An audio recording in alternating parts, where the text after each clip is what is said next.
¿Crees que se están teniendo mucho en cuenta o poco en cuenta estos riesgos de cola que pueden aparecer? Estamos temblorosos de que no pase nada en esta parte del mundo porque entonces volverá la inflación y hace 10 años no era así. Que se esté secando la facilidad del repo inverso, no perdamos de vista que el repo inverso es una forma de absorber la liquidez que tienen los bancos y de remunerarles esa liquidez. Que se esté secando significa que los bancos se están quedando sin liquidez.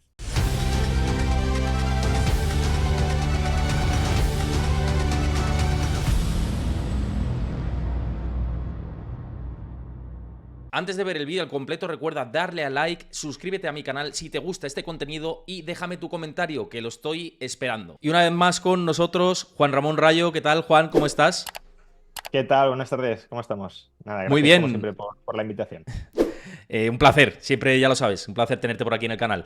Quería empezar, bueno, hay muchos temas de actualidad que tocar, estamos en medio del foro de Davos, luego vamos a hablar de todo esto, ya hemos tenido discurso de Javier Milei, además que ha sido bastante duro, ¿no? Luego comentaremos el highlight, ¿no?, principal del discurso de Javier Milei, atacando más la parte de pues el mundo que avanzaba más hacia un socialismo según sus propias Mm. declaraciones, ¿no? O, bueno, viene a decir un poco eso a modo de titular.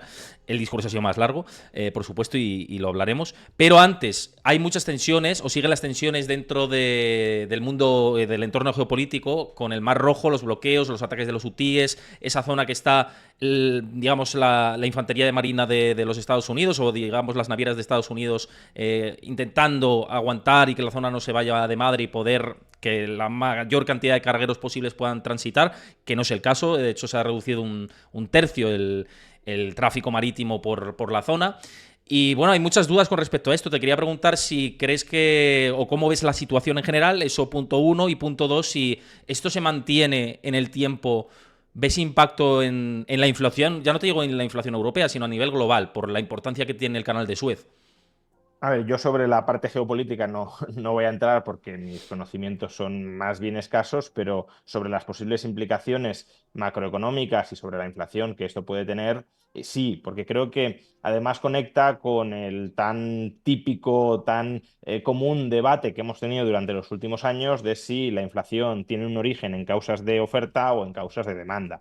Y este, claro, si se materializa un estrechamiento de los flujos comerciales internacionales a través del canal de Suez o una desviación y por tanto un encarecimiento de los mismos, pues sería un caso típico de shock negativo de oferta y por tanto un shock negativo de oferta que impacta en la inflación, pero que a priori, en principio, parecería que no tiene nada que ver o que no guarda relación con un shock de demanda, ¿no? En términos teóricos, para diferenciar los efectos de un shock de oferta y de un shock de demanda, lo más sencillo es decir, en un shock de oferta, lo que sucede es que se reduce la producción, es decir, es un efecto que es un factor que contrae nuestra capacidad de producir bienes y servicios y precisamente porque encarece nuestros costes, porque hunde la productividad y por tanto reduce nuestra capacidad de producir bienes y servicios, los precios suben.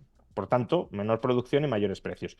En cambio, un shock de demanda es un factor que lo que provoca es que aumente, o al menos que no decrezca, la producción de bienes y servicios y que además suban los precios, ¿no? Porque se recalienta.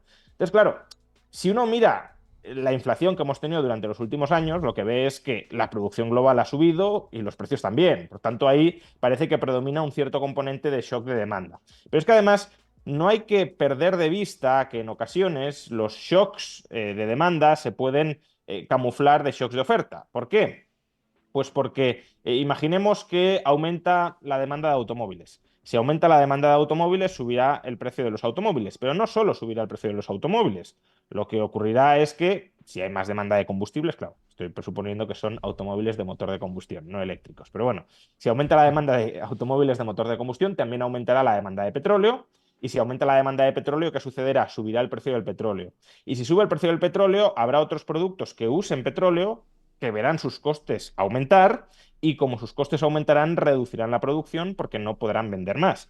Claro, este segundo factor, si vamos, cuando se mide, normalmente se suele atribuir a un shock de oferta, porque tienes menos producción y precios más altos, pero en realidad es consecuencia de un shock de demanda. Trasladado a la pregunta que me formulabas, es verdad que originariamente si hay un conflicto que reduce los flujos comerciales globales, la inflación o el efecto que eso puede tener es inflación derivada de un shock de oferta, pero no perdamos de vista que en el conjunto del planeta hay un exceso de capacidad adquisitiva global que lo que puede hacer es acentuar todavía más ese shock de oferta y que parte de la inflación que vivamos no sea únicamente por el shock de oferta. Digo, si este conflicto pues, perdura en el tiempo y los flujos comerciales se hunden, ¿no? O por decirlo de otra manera, imaginémonos que este mismo conflicto se da sin esta capacidad adquisitiva global holgada.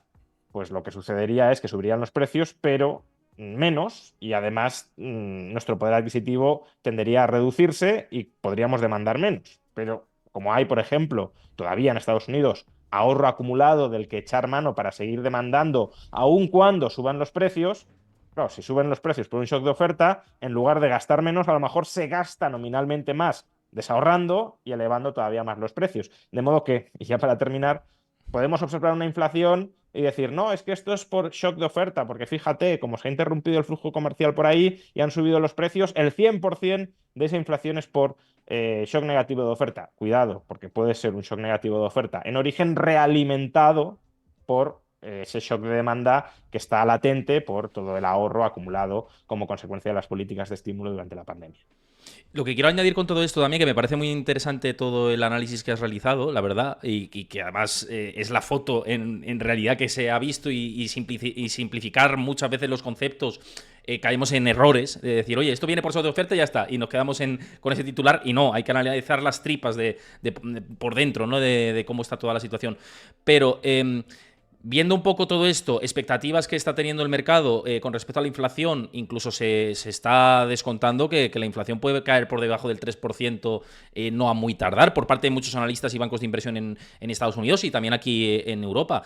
Viendo todo este contexto que estamos hablando, ¿ves posible o crees que se están teniendo mucho en cuenta o poco en cuenta estos riesgos de cola que pueden aparecer? Ya no digo en esta parte, sino también pues en otros espacios geopolíticos. En Taiwán se han celebrado hace poco elecciones y vamos a ver qué pasa con todo esto. Es decir, que la geopolítica es un polvorín y ya no solo la geopolítica, sino que el comercio mundial pues se puede ver afectado por muchas situaciones. ¿Crees que estos riesgos de cola se están metiendo demasiado debajo de la alfombra? A ver, yo lo primero que me plantearía es por qué ahora, cada vez que tenemos un riesgo geopolítico en ciernes, estamos pensando en las consecuencias inflacionistas que puede tener o que va a tener y estamos temblorosos de que no pase nada en esta parte del mundo porque entonces volverá la inflación. Y hace 10 años no era así, porque la década pasada también hubo gran cantidad de conflictos geopolíticos, también tuvimos el petróleo por encima de $100 y eso no desataba una inflación global y generalizada.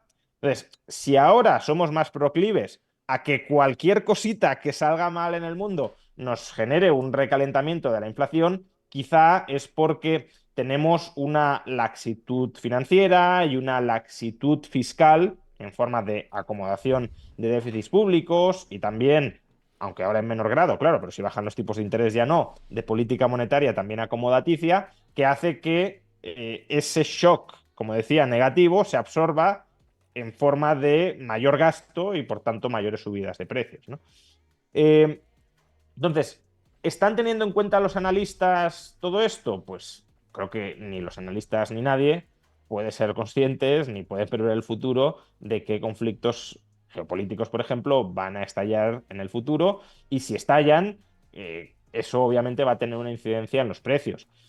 Pero no diría solo eso, diría que hay que tener presente la interrelación que puede darse entre bajadas de tipos, es decir, entre volver nuevamente la política monetaria acomodaticia, entre volver a abrir el grifo del crédito barato y esos shocks negativos de oferta. Porque, como decía, si tú vuelves a dar crédito barato, a lo mejor en el contexto actual no se te desatan los precios, o sí, habrá que verlo.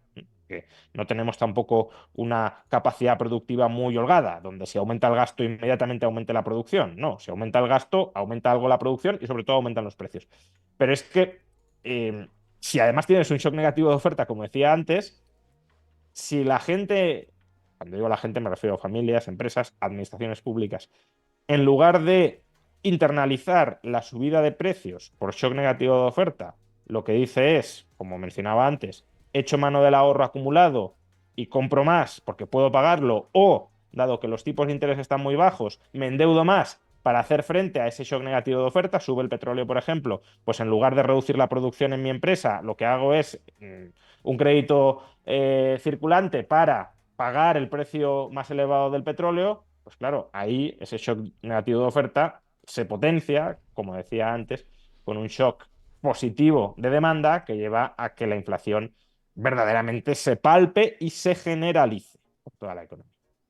Lo que está claro, bueno, ya lo hemos hablado muchas veces, ¿no? Que la inflación seguramente en estos niveles del 3, 3 y pico, parece que es difícil que esta última milla que quieren recorrer los bancos centrales se acometa tan temprano, ¿no? Como parece. Y yo creo que O sea, la intuición, luego hay que verlo, claro, pero la intuición, eh, a ver, también es verdad que la inflación está muy interrelacionada globalmente, porque muchas veces se dice que en la eurozona la inflación ha sido mayoritariamente de oferta y no de demanda, y que en Estados Unidos ha sido al revés, pero no se tiene en cuenta lo que mencionaba antes, que la inflación en Europa ha sido importada de demanda. Es decir, es verdad que nosotros no hemos disparatado sobremanera los déficits públicos, sí durante la pandemia, pero no al nivel de Estados Unidos. Pero claro, si Estados Unidos recalienta la demanda global, te suben los precios globales y tú importas inflación, que es lo que le ha pasado a la eurozona. Entonces, lo que iba a decir es, la lógica te dice que si la eurozona estuviese aislada, por decirlo de alguna manera, del resto del mundo, pues claro, si tú tienes una situación de recesión, estás a las puertas de una recesión, eso sí te va a controlar la inflación, porque en una recesión dejas de gastar, dejas de invertir, dejas de consumir, no consumes por lo que pueda pasar, por si pierdo el empleo, aunque no se está de momento viendo muy afectado al mercado laboral, y eso es, digamos, una de las vías por las cuales la recesión no está calmando tan aceleradamente la inflación, pero bueno, recesión, malas perspectivas, dejo de invertir, gasto, dejo de consumir, gasto, o sea, menos gasto, y por tanto eso controla los precios. Entonces, la lógica te diría, vale, este nivel de altos tipos de interés que ya está dañando la economía europea, sobre todo, por ejemplo, la economía alemana, terminará llevando a que la inflación incluso caiga por debajo del 2%. Pero no hay que perder de vista que tienes otra economía, que es la estadounidense, que bueno, siempre hay dudas sobre cómo está, parece que está bien, pero siempre hay indicadores que te dicen, bueno, esto puede cambiar de manera muy rápida, pero no, que en principio está como recalentada y eso exporta inflación al resto del mundo y en particular a la eurozona. Eh, entonces, por resumir, ¿no? Porque me hago muchos, me voy por muchas ramas. Si la eurozona estuviese aislada, no vería tan raro que esta última milla no costara tanto, dado que tenemos una recesión. Otra cosa es que bajen tipos para combatir la recesión y entonces vuelvan a disparar la inflación. Pero estando Estados Unidos como está y exportándonos inflación, quizás sí nos cueste un poco más a nosotros y desde luego si la economía estadounidense no se frena, les costará esta última milla a Estados Unidos. lo que me parece claro, y ahora además te quiero compartir pantalla, porque siempre hablamos, ¿no?, de cómo combatir esta situación, y es una situación que además ha permitido, uno, es verdad, más que permitido, nos ha perjudicado en términos de poder adquisitivo, pero también ha permitido que hayan empezado a salir productos para intentar combatir esta situación, y que ahora en un proceso de desinflación como el que tenemos, pues si tenemos productos que nos están ofreciendo rentabilidades anualizadas por encima de la inflación, pues ¿por qué no aprovecharlo? Mm. Y de hecho, te quería compartir, porque bueno, ya sabemos que hay muchos productos dentro de todo el mercado, pero uno de ellos, y del que os quiero hablar y os queremos hablar en particular, tanto Juan como yo, es pues los últimos productos de Freedom 24. Lo vamos a compartir un momentito en pantalla para que lo veáis, y además luego vamos a hablar del tema de Milei. Un segundito que os lo comparto por aquí. Javier Milei, presidente de Argentina, en Davos, y ha tenido un discurso que ha llamado mucho la atención. Yo sé que tú lo vas a analizar más en profundidad también en Mm. tus canales, que aprovecho para volver a decir lo mismo, que lo escuchéis y que lo veáis. Pero quiero mostrarte, digamos, el highlight de este discurso, que lo hemos visto en redes, y esto lo compartía Mar Vidal también, que desde aquí le invito a que también, si quiere, que se pase por mi canal alguna vez. Y bueno, vamos a escucharlo y comentamos un poco, y me das un poco tu visión. A ver, un segundito, a ver si... Hoy estoy acá para decirles que Occidente está en peligro. Está en peligro porque aquellos que supuestamente deben defender los valores de Occidente se encuentran cooptados por una visión del mundo que inexorablemente conduce al socialismo y, en consecuencia, a la pobreza. Lamentablemente, en las últimas décadas, motivados por algunos deseos bien pensantes de querer ayudar al prójimo y otros por el deseo de pertenecer a una casta privilegiada, los principales líderes del mundo occidental han abandonado el modelo de la libertad por distintas versiones de lo que llamamos colectivismo. Nosotros estamos acá para decirles que los experimentos colectivistas nunca son la solución a los problemas que aquejan a los ciudadanos del mundo, sino que, por el contrario, son su causa. Créanme, nadie mejor que nosotros los argentinos para dar testimonios de estas dos cuestiones. Hoy estoy Bueno, pues, acá. hasta aquí, vamos, el discurso de Javier Milei. No sé si lo has podido escuchar bien. Sí, Por sí, aquí sí. sí lo has escuchado bien, vale, vale. Por si acaso, que a veces la tecnología nos falla. No, Em, decías ahí, sí, no, pensaba sí, que decías si había escuchado el discurso entero, sí, lo sí, he entero escuchado sí. dos veces, porque he tenido que hacer vídeos sobre el asunto y sí, me lo he estudiado bien. No, aquí también. Sí, a ver, yo creo que estas palabras son muy ciertas, lo único que matizaría, el propio Milei lo matiza a lo largo del discurso, pero supongo que se le atacará por ahí, en parte con razón, es el significado de socialismo, ¿no? Porque, claro, socialismo, sobre todo para los que se autoidentifican como socialistas, es bueno, esto también es una definición un poco conflictiva, ¿no? Pero si tomamos la definición leninista, es la propiedad estatal de los medios de producción.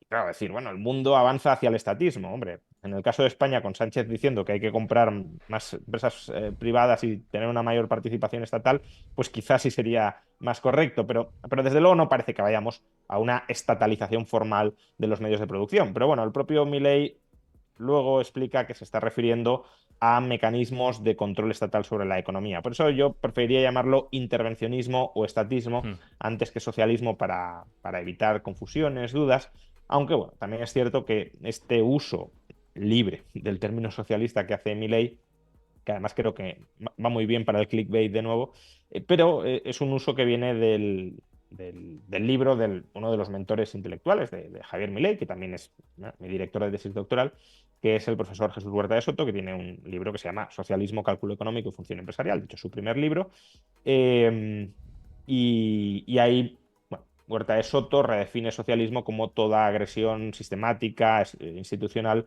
contra la función empresarial y, por tanto, la mera existencia del Estado como tal sería socialismo, ¿no? Y el avance del Estado y del estatismo a cada vez más esferas de la vida civil, pues sería socialismo. Pero bueno, en la entrevista que le hice hace unos meses al profesor Huerta de Soto en mi canal, ya le pregunté sobre esto y le dije, oye, ¿no crees que sería mejor haber titulado el libro Estatismo, Cálculo Económico y Función Empresarial? Porque tú al final te estás refiriendo al estatismo, no al socialismo, al menos a lo que se entiende comúnmente por socialismo. Y dijo que sí, pero claro, él lo que hace es seguir la tradición del debate del cálculo económico socialista que inicia Mises en 1920 y claro, por esa inercia histórica de continuar ese debate, ¿no? Si el cálculo económico es posible dentro del socialismo, lo llama socialismo y aquí, pues para que veamos cómo influyen al final o la inercia que llevan las ideas, pues aquí el mismo presidente de Argentina está hablando de socialismo porque Huerta de Soto en su momento hizo la elección de llamar socialismo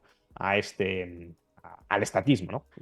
Y creo que sería más correcto llamarlo estatismo. Pero bueno, no perdiéndonos en temas terminológicos que pueden ser importantes, pero que al final es la etiqueta, no es el contenido, sí creo que Milei tiene mucha razón al decir que el mundo libre está abandonando los fundamentos de aquellas ideas que consiguieron que ese mundo fuera libre y fuera próspero. Y esa sí es una amenaza de primer orden que Milei hace muy bien en combatir ahora como presidente de Argentina. Claro, estoy de acuerdo además en esta última parte, pero yo creo, vamos, no sé, esto es una reflexión quizá más a título personal, que la importancia de los conceptos, tú mismamente lo has explicado, que muchas veces un mensaje, aunque tenga un fondo positivo dentro de una ideología, puede diluirse y puede agarrarse una parte de cierto colectivo, ¿no?, a ese término para decir, no, lo que esta persona es un populista, ¿no?, y está agrediendo a una parte de la población que se considera socialista o, bueno, que tiene más o que comparte más esas ideas. Entonces, ¿crees que, no sé, esto te lo pregunto un poco como también a título personal, ¿crees que debería un poco, ya que ahora tiene un cargo más de Estado, ir moderando más esa parte Bueno, a nivel yo comunicativo o creo que ha no? moderado mucho. Yo creo que ha moderado mucho. O sea, si uno ve las intervenciones de Milei pues, hace 4 años o 5 años en televisión o incluso en campaña electoral. Sí, sí, sí, No sí. olvidemos que a su actual ministra de Seguridad la llamó montonera asesina, por ejemplo, porque era su rival en las elecciones, ¿no? Por el ala más conservadora. Eh, bueno, yo creo que se ha moderado mucho. Y yo personalmente, este Milei no es un estilo de Milei que me desagrade, ni mucho menos. El estilo prepresidencial, sí. Aunque siempre he dicho que, bueno, a la hora de divulgar ideas puede haber distintos estilos. Ese, desde luego, no es el mío, o no era el de Milei presidente, no era el mío, ni mucho menos. El de insultar si hace falta a la gente, o el de gritar, o ponerse en un tono muy histriónico. Pero yo creo que ahora tiene un perfil muy institucional Ujú. en las formas. Es decir, yo no le reprocharía nada en las formas. Y en el fondo pudiéndose refinar el mensaje, como he intentado refinarlo antes, pues no es socialismo, es estatismo, vale, de acuerdo, pero en cuanto al fondo, yo creo que es tan radical como lo era antes y eso me parece genial que lo mantenga porque es una muestra de que al menos en el plano intelectual no se está dejando corromper. Esperemos que siga siendo así. Entonces, que haya moderado las formas y las haya vuelto más rigurosas, me parece muy bien. Es algo que a mí me hubiese gustado que hubiese hecho antes, pero a lo mejor no habría llegado donde ha llegado. Eh, que moderara el mensaje o que lo camuflara o que no fuera duro y contundente en ese mensaje, no me parecería bien. Y creo que eso no lo está haciendo de momento y el discurso de hoy en Davos es un ejemplo de que no se arruga, de que no se ha Mm. arrugado a la hora de decirles a las oligarquías, llamémoslo así, porque es así, a las oligarquías político-económicas globales, 4 cosas bastante bien dichas en la cara, sin perder las formas, obviamente, pero diciéndoles ustedes, sobre todo a los empresarios, porque yo creo que lo que más le duele a él, yo ha terminado el discurso haciendo un llamamiento a los empresarios para que vuelvan a coger la llama de la libertad y a defenderla, eh, ustedes se han corrompido. Es decir, ustedes han abandonado, los empresarios, ustedes que son el motor de la creación de riqueza, han preferido convertirse en casta, en parte del establishment mundial, a cambio de favores políticos, a cambio de ganar estatus social dentro de un mundo que ha ido abandonando las ideas de la libertad y han traicionado los ideales de la libertad. Y eso se va a volver contra ustedes y se va a volver contra todos los demás, porque ustedes tienen una función social, pero no la función social que se les suele reclamar a los empresarios, no la de pues, ESG y demás, no. Ustedes tienen una función social a la hora de empujar o defender el marco institucional que a ustedes les posibilita enriquecerse generando riqueza para los demás y que a los demás, precisamente porque ustedes se enriquecen, les genera mayor prosperidad. Y si ustedes traicionan las bases de ese marco institucional, eh, lo harán legítimamente, porque al final en una sociedad libre cada cual hace lo que quiera, pero obviamente los que somos liberales se lo vamos a reprochar y les vamos a llamar, si lo queréis, traidores, ¿no? Y eso es lo que en esencia ha dicho hoy Milei, más allá de este Sí, titular ese de que el matiz, ¿no? socialismo de que el socialismo está avanzando, pero de hecho ha habido un momento que ha dicho las ideas colectivistas, ¿no? Porque también me ha gustado que, aunque ha usado varias veces el término socialista, luego la mayor parte del discurso ha hablado de colectivismo, no tanto de socialismo. Dice, las ideas colectivistas han penetrado en la política, en las universidades, en los medios de comunicación y sobre todo, y esto es lo peor, dice Milei, en los organismos internacionales. Y lo está diciendo en un foro internacional donde se congregan pues, gente del Fondo Monetario Internacional, del Banco Mundial, y creo que el mayor reproche ha sido hacia ellos, bueno, hacia los empresarios por haberse dejado corromper y formar parte de ese establishment, y contra lo que hoy parte de la derecha, a mi juicio, de una manera un tanto, en ocasiones conspirativa, pero con un pozo de verdad, llama élites globalistas, es decir, esas élites político-empresariales que aspiran, no sé si a un gobierno mundial, pero desde luego sí a que haya una mayor gobernanza global, claramente el Fondo Monetario, el Banco Mundial, la ONU y todos estos, pero la Unión Europea también, Sí, la y Agenda que 2030, ¿no? Estaba también como en contra de la sí, Agenda aunque 2030. afortunadamente, a ver, si hubiese mencionado la Agenda 2030, no habría por qué habérselo reprochado como tal, porque es verdad que pues eso, ese impulso a la gobernanza global, creando instituciones supraestatales divorciadas cada vez más del control ciudadano, es verdad que uno de los argumentos a partir de los cuales se defiende es la Agenda 2030, pero desde mi punto de vista, la crítica que se le hace a la Agenda 2030, que si uno mira los argumentos con los que se sostiene la Agenda 2030 es para criticarla, pero creo que hay un, un exceso de conspiranoia y de populismo en torno a ella. No porque no haya que criticarla, sino porque se montan unas películas y se ha terminado convirtiendo en un elemento señalizador del Mm. populismo de derechas de yo estoy en contra de la Agenda 2030 y lo tengo que decir para que tú y yo entendamos que los dos formamos parte del mismo clima de populismo de derechas.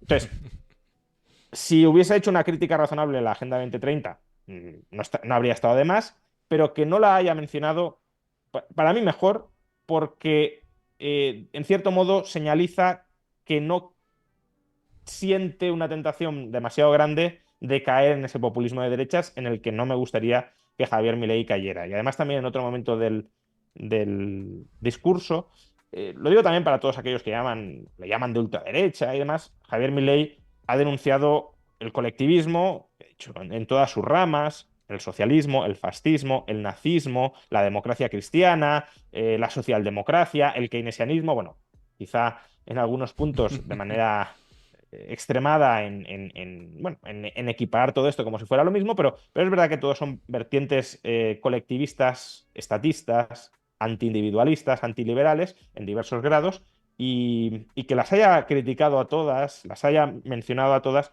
pone de manifiesto que al menos de momento, esperemos que en el futuro no cambie y por desgracia la política y el poder corrompe, o sea que no soy del todo optimista con respecto a ello, pero esperemos que en el futuro no cambie, pero de momento sí constituye una alternativa política distinta a todo lo que hemos conocido hasta la fecha. Y eso, no siendo yo muy proclive a creer en que la libertad vaya a venir desde la política, sino más bien desde la resistencia ciudadana a la política, creo que sí es un punto muy a favor, de momento al menos, de Javier Milei.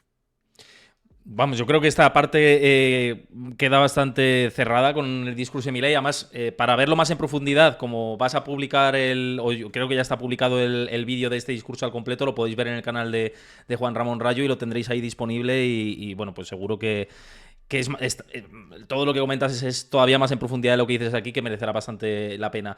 Mira, me preguntaba, o decía más bien por aquí JM Mota por el chat, dice, no veo a España preparada para un partido realmente liberal. ¿Tú la ves preparada, España? Sobre todo por la desafección política que hay con los partidos tradicionales, otra vez, a día de hoy, o con los partidos más nuevos, pero que también generan desafección, ¿no? ¿Ves posible ese cambio? A ver, yo suelo decir que el triunfo de las ideas liberales no llegará cuando un partido libertario llegue al poder, sino cuando el discurso liberal se vuelva transversal entre todos los partidos políticos. Es decir, hasta cierto punto, el hecho de que hasta ahora haya sido un tabú, y por desgracia ha dejado de serlo, que el Estado español tenga participaciones industriales en empresas privadas, eso era un triunfo liberal. ¿Por qué? Pues porque todo el mundo, bueno, salvo quizá Podemos, pero el PSOE, por ejemplo, aceptaba que el Estado no tenía que tener participaciones industriales. Que ahora se haya dado la vuelta a ese discurso es una derrota liberal. Pero a lo que me refiero es, necesitamos más de estas cosas, más de consensos mínimos que todos los partidos acepten y que en realidad sean máximos del pensamiento liberal. De la misma manera que hoy nadie cuestiona, al menos no demasiado, eh, también aquí cada vez más, pero bueno, en general, la libertad de expresión o la libertad de asociación o la libertad religiosa, que esto eran caballos de batalla históricos del liberalismo y hoy pues más o menos todo el mundo los acepta, pues lograr eso mismo con las libertades económicas. Entonces, yo siempre he dicho esto, pero al menos el caso de Milei en Argentina nos muestra que puede haber quizá otro camino. Soy muy escéptico porque se han de dar muchas condiciones para ello. De hecho, ahora mismo estoy escribiendo el prólogo para el primer libro que va a publicar, bueno, el primer libro, la biografía, digamos, que va a publicar Javier Milei en España con Deusto. Y un poco reflexiono sobre estas cuestiones, ¿no? La enorme dificultad que va a tener Javier Milei para aplicar una revolución libertaria en Argentina a pesar de haber ganado las elecciones. Pero bueno, en principio parece que se abre otro camino. El problema, y ya respondiendo más en particular a la pregunta, es que ese camino se ha abierto en Argentina por las condiciones excepcionales Hmm. de Argentina. Es decir, yo creo que Javier Milei jamás hubiese ganado las elecciones, no al menos como las ha ganado, si Argentina hubiese tenido una situación económica más o menos estabilizada. ¿Por qué? Pues porque primero sus ideas no habrían penetrado tanto, es cuando las cosas van mal, cuando te empiezas a plantear, bueno, ¿y por qué van mal? ¿Qué alternativas existen? ¿Qué ha fallado históricamente aquí? Cuando las cosas van bien, pues aceptas el statu quo. Y entonces, de entrada, no habrían penetrado tanto las ideas libertarias como han penetrado, gracias también al genio y a la habilidad de Javier Milei para transmitirlas, eso es incuestionable. Y por otro, tampoco mucha gente habría sido proclive a aceptar esa alternativa frente a lo existente. Entonces, claro, en España a lo mejor esas ideas se hubiesen podido prender en el año 2013, 2014, que es cuando surgió Podemos. En Argentina han tenido a Milei y nosotros tuvimos a Podemos, que es una desgracia que haya sido así, porque si en 2014 hubiese surgido una especie de Milei, pues ahí no sé si habría conseguido llegar a la presidencia de España, porque es muy complicado, como hemos visto, pero desde luego sí podría haber tenido una ventana de oportunidad para colocar en la esfera pública su discurso.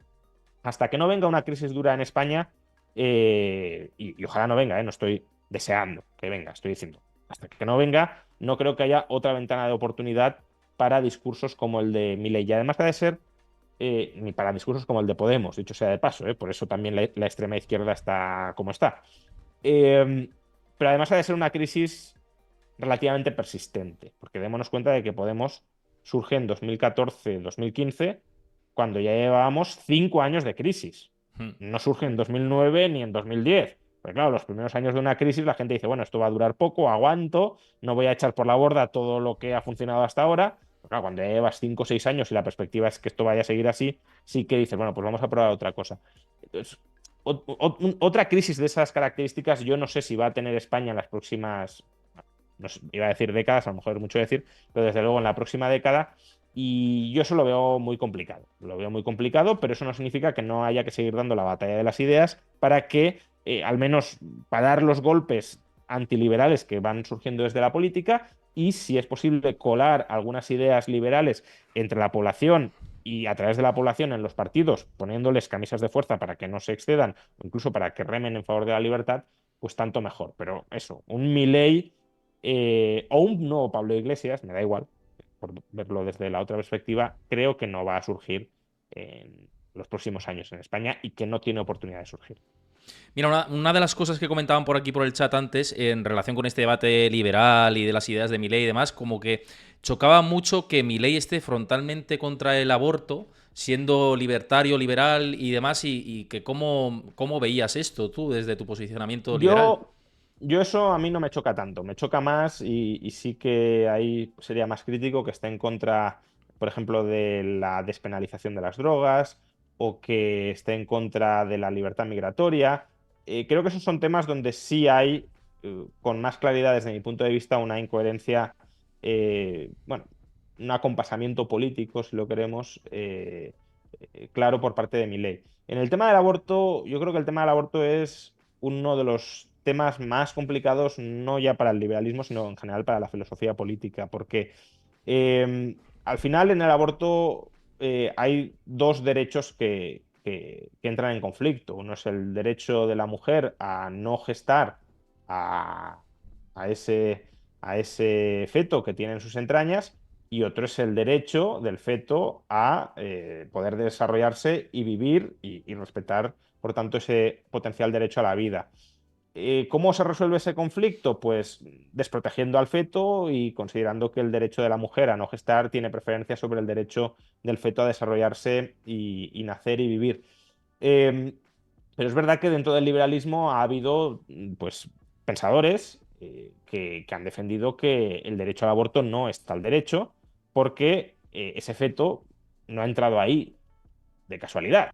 Ha entrado ahí porque dos personas adultas han hecho algo determinado que ha concebido a ese primero embrión y después feto, y por tanto, de la misma manera que si tú colocas a una persona, en este caso a un ser humano, no todavía desarrollado, pero un ser humano, porque es un ser de la especie humana en una situación de indefensión, tienes una responsabilidad para con él, pues la madre y el padre, porque muchas veces se dice, no, solo la madre tiene responsabilidades, no, los dos tienen responsabilidad para con permitir el desarrollo de ese embrión. Yo creo que esa es una postura liberal defendible, donde lo que prima es el derecho a la vida del embrión frente a otra consideración, ¿no? De la misma manera que veríamos aberrante que una madre o un padre dijera de un niño nacido, pues, oye, no te voy a alimentar, tú verás lo que haces, pues con el aborto se puede tener una perspectiva similar si tú consideras que el derecho a la vida, que la personalidad empieza con la concepción y que por tanto los derechos a la vida empiezan desde el día 1 de la concepción.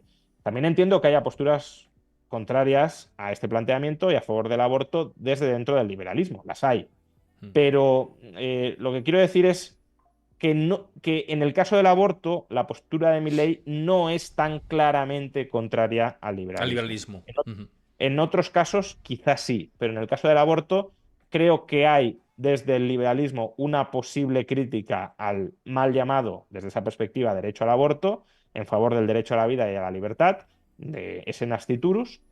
Y también hay, bueno, el objetivismo de Ayn Rand, por ejemplo, es un radical defensor del derecho al aborto de la mujer, y es la corriente liberal, ¿no? Entonces, bueno, pues Milei compra más unas premisas, otros otras. Al final, yo esto reflexiono sobre ello en este libro que tengo aquí, de Liberalismo, los 10 principios básicos del orden político liberal.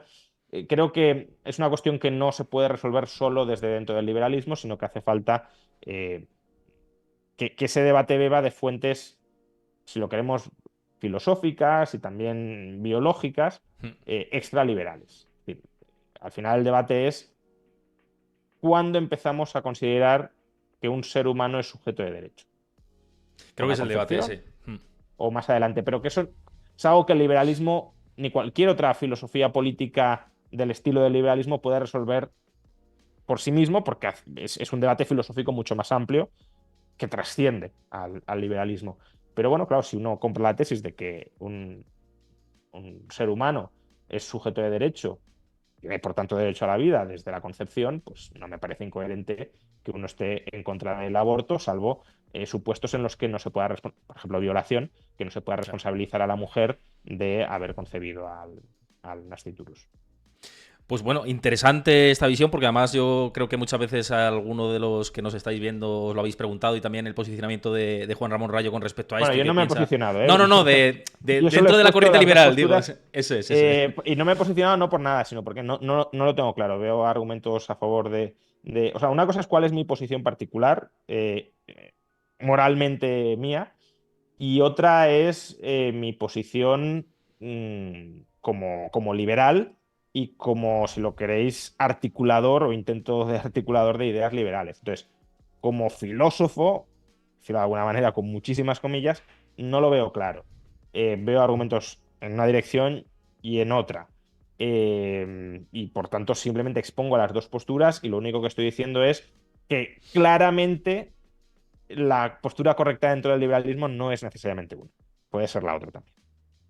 Bueno, que yo creo que quedan claras las dos posturas, y si no, lo decís por aquí por el chat si queréis alguna aclaración, pero vamos, yo creo que queda súper claro, y todo lo que hemos hablado en el día de hoy. Bueno, vamos acercándonos allá, bueno, nos acercamos ya directamente al final, porque nos pasamos de la hora. Como siempre, es un placer tenerte por aquí. Espera que esto lo hago más pequeño. Al final nos hemos quedado con la pantalla compartida todo el rato, pero igualmente... Que muchísimas gracias, Juan Ramón Rayo, por estar por aquí. Una vez más os digo que os vuelvo a incidir en lo mismo que hemos dicho antes. Hemos hablado de inflación y qué manera aquí, y nos vemos pronto también. Nos vemos en unas semanas, desde luego. Un placer. Hasta otra. Eso es un placer. Y a vosotros os digo que nos vemos mañana a las 5 de la tarde. Estaré yo en solitario. Tenemos muchas cosas de actualidad de las que hablar. Si os ha gustado esta conversación y estáis viéndolo en Twitch, muchísimas gracias, por cierto, a José AG por suscribirte al canal, que no te lo he dicho antes, y muchísimas gracias. Y a los que os habéis seguido el canal, muchas gracias también. A los que lo veáis desde YouTube, gracias también, y gracias por suscribiros, os lo digo de antemano. Y mañana nos vemos 5 de la tarde hora española para comentar toda la actualidad que no para. Un abrazo a todos y hasta mañana.